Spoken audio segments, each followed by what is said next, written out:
The Zimbabwe Republic Police would like to confirm that the following planned civil unrest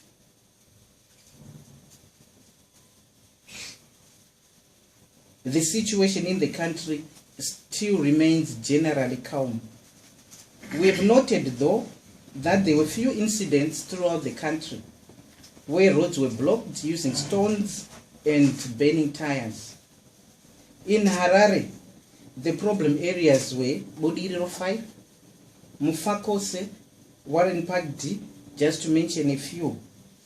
And in these areas, the police moved in to remove the illegal barricades that were set up by the hooligans. The police arrested 19 people in Harare, that is 6 from Budiriro and 13 from Fakose. We are still getting updates for other provinces in terms of the numbers who were arrested. And amongst those arrested in Harare was Linda Masarira of the Occupy Africa Unit Square, who was throwing stones and burning stalls of innocent vendors. And investigations are ongoing to arrest all the perpetrators of violence. As I also came to this briefing, I was just informed we also have information that there are some hooligans who are planning to cause mayhem during the night. Let me warn them again that the police will be in full force and they are on standby.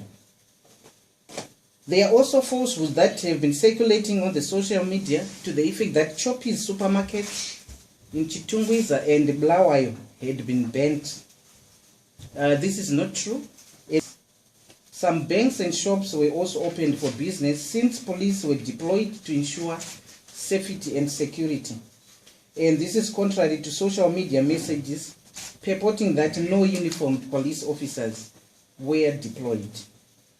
In one of the incidences in Manicaland, a bus belonging to Inter-Africa Bus Company was attacked with stones by unknown assailants. There were no injuries and the driver did not stop. In Masvingo Central Business District, some street kids were arrested for possession of catapults.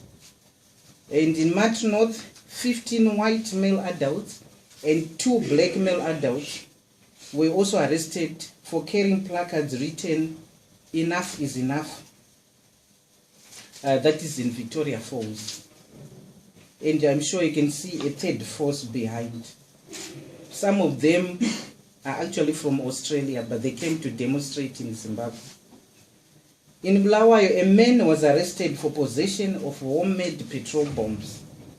And he is actually in police custody assisting with police investigations. We are urging members of the public to continue with the spirit of peacefulness and ignore all social medias inciting people to engage into violent activities.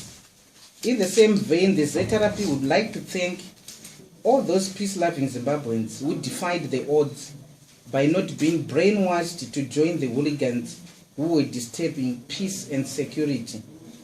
As ZRP, we say no to violence. And let's all engage in peaceful negotiations. Those are the 2 statements.